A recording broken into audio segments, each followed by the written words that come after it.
What's up? It's me again. So today, I don't have a really good idea for a video, right? And I'm not in my car because it's like, what does that say? It's like 40 degrees outside, and I can't find my good hoodie. So we're in here on my couch, and that's fine. So what we're gonna talk about today is something that y'all are gonna find funny. I hope, because I do. And it's all about my bad luck, okay? And if you know me in real life, you know I have the most abysmal luck known to any person ever. Like, anything that could happen to someone has happened to me, okay? To give you an example of that, I was going into my science class in college, and like, we had the class, whatever, everything was fine. I'm leaving, and there's this big flight of stairs down into the parking lot, and it was probably like, I don't even know, like 30, 40 stairs. It was really long. And as I'm walking, I twist my ankle on the top step, and I roll, like literally roll, down the stairs. And when I stand up, I look at my Apple Watch, and it says, "Congratulations, you've met your goal for the day." So, that is kind of what we're working with, you know, in terms of just to give you an idea of like how things go for me. So, to start off, I'm going to share three of the best bad luck, but also really funny stories for me. And maybe I'll have like a bonus one in the end because it's kind of stupid, but I'm thinking about it right now. So, and it's 2:30 in the morning, so why not share my embarrassing secrets? Who cares? So the first one, I was going into an elevator. It had been snowing outside because where I went to college was like really, really wet and snowy and cold. So I was going into the elevator, and I get in the elevator and ride it up one floor. Literally, that's all it took, one floor. I get out, and literally, when I step out, my foot catches in between the little, what do you call it? Like the thing where the doors slide, and my foot catches right there, and I fall. And I grab the water fountain to hold on, but it comes out of the wall. Okay, so I'm just sitting there, and it's like gushing water at me, and I don't know what to do. And then, to make it worse, the maintenance man comes in the side door, and I've gotten up by this point, so I'm standing there, and I'm like, oh my God, how did that happen, maintenance man? You should fix that water fountain. And I was like, so real shit. So I was like, oh my God, you should fix that, because that's crazy that I'm paying my tuition, the water fountain is off the wall, knowing that I'm the one that knocked it off. Western Carolina University, if you're watching this, I had nothing to do with that. Love you. Okay, anyway, so that's the first one. The second one is a very classic me thing to do. I got a call one day for a job interview, but let's preface that by talking about how, you know, I had been getting a lot of the robocalls, spam calls, that type of thing. What do you even call that? I don't know. But anyway, I had been getting a lot of those that day. So, this was like, you know, going to be the 10th or 11th one, and I was off at school in the mountains, and this call was coming from a number in my hometown, so I was like, who's calling me, you know?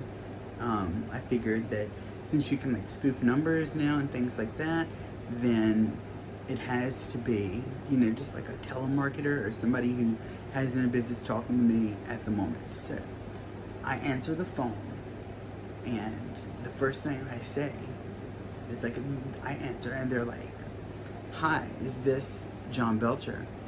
And I was like, no, I'm so sorry, he passed away. And because that's what I did, I couldn't think of anything else to get out of it. I was literally on my way somewhere. So I talk about that, and I was like, you know, no, I'm so sorry, he passed away. Can I like take a message for his family? Like, are you a friend? And I'm like, no, this was Tractor Supply calling for a job interview. So now Tractor Supply in my hometown thinks that I'm dead. I'm like, what do I do? What if I need a Tractor Supply? I don't know what they sell, but like, what if I need one? What if I get a tractor one day and want to ride it around the block? Can't. No supplies. So, I'm over. Oh God. You know, that would have been a cool job. I don't know why I didn't do that. They should put the name of the number, like the name, because you Tractor Supply Company Incorporated on the phone. It should not have been this bullshit number that I did not know whether or not to answer. So, anyway, my fault, whatever. So that's number 2. Number 3 is the biggest, but arguably the craziest one.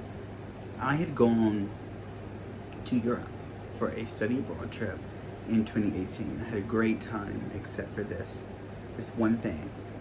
So I was chilling, and my friends called me, and they're like, "Hey, come down to this bar that we're going to. It's about a block or 2 away. Like, you know, it's easy to find." And I'm like, "Cool, I'll be there in a minute, right?" Easy, right? I was in Vienna, actually. I don't know if I said that.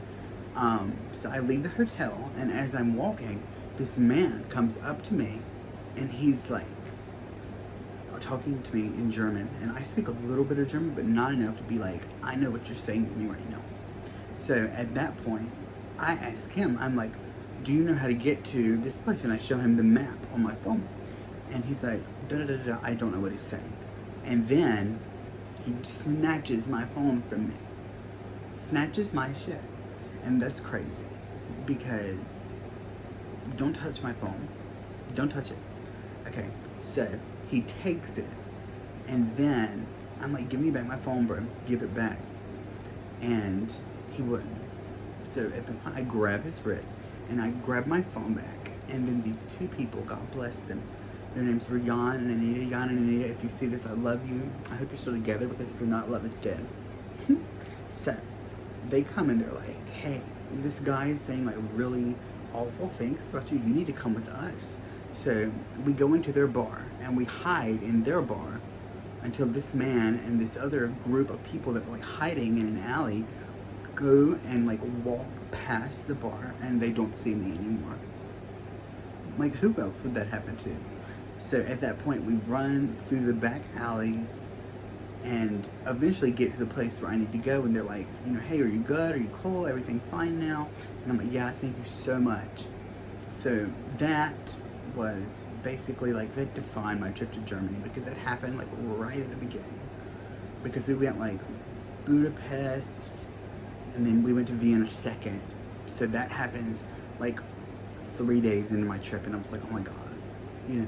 And I have like no sense of safety, you know, like especially on the internet. I'm like, okay, you know, I've known you for 20 minutes. Here's all my personal information. But anyway, so yeah, that was a big one. And then this is like a second part to Germany. My friends and professors went to the Sound of Music Castle in, God, where was that? Germany? Yeah, it was. Okay, so it was in Germany. And I am sleeping because I'm tired, and I've had like an 8-hour time zone like difference, and I'm like, you know, I just want to like lay down. I'm sleeping. So my alarm goes off that morning, and like any other person, I, you know, click snooze, but apparently I clicked off. Okay, I wake up about 3 hours later than I'm supposed to, and I call my friend, and I was like, "Where are you?" And they were like, "We're at the castle. Where are you? Nobody can find you." And I'm like, "I'm in my room." And at this point, I'm just like baffled, because like, what are you talking about? You're at the castle. What am I doing? So I spent that entire day by myself in a room in Berlin doing nothing.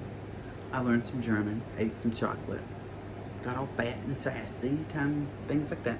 So, you know, I had a good time with it. Don't go overseas by yourself, and make sure you trust the people that you're with, okay? That's just so crazy to me. How did I make it back from that? I don't know. Don't know at all.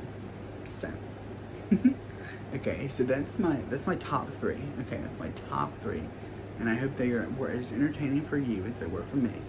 So my very last one, this bonus one, is so funny, and I have a good friend who was actually witnessing this situation, so it's going to be so funny to see if she watches this. I'm going to tell her to, actually. So I was getting a meatball sub, as one does, and I walk out of the subway, and I trip. Okay, and this isn't like, oh my God, you know, I just kind of like tripped. I fell, like pop like that, and both of my shoes come off. Like my shoes are literally knocked off of me and go into the road. And my meatball sub goes into this other direction and hits this giant stone pillar and just like explodes. Okay, so at this point, I'm like, oh, yeah, well, it couldn't be any worse. Yeah, I've lost my sub and my shoes, but like, I'm fine. Okay, but I was outside of a Subway, and Subway does not have blinds. They have one giant glass window. And everybody, when I looked, I turned, and everybody was like, at me.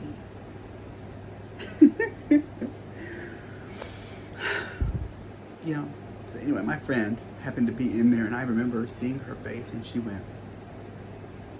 And I'm like, yeah, I did it again, my fault. But she's a real one because she went and got my shoes while I got my sub. Oh, Jesus. Oh my God. So that's gonna wrap up my top 3 worst bad luck stories. But I have a lot more if you want to know. If you want to see more of that, I have so many because so many things happen to me. I wouldn't be surprised if tonight I fall down and just turn into dust. But, yeah. So, if you want to see more of that, like this video, leave me a comment and make sure to subscribe and come back for more. I'm going to post every Tuesday at 5. So, just, yeah, I hope you all have a great day. I'm enjoying this so much, just talking and chilling. I hope you all are doing great, and I'll see you next time. Bye.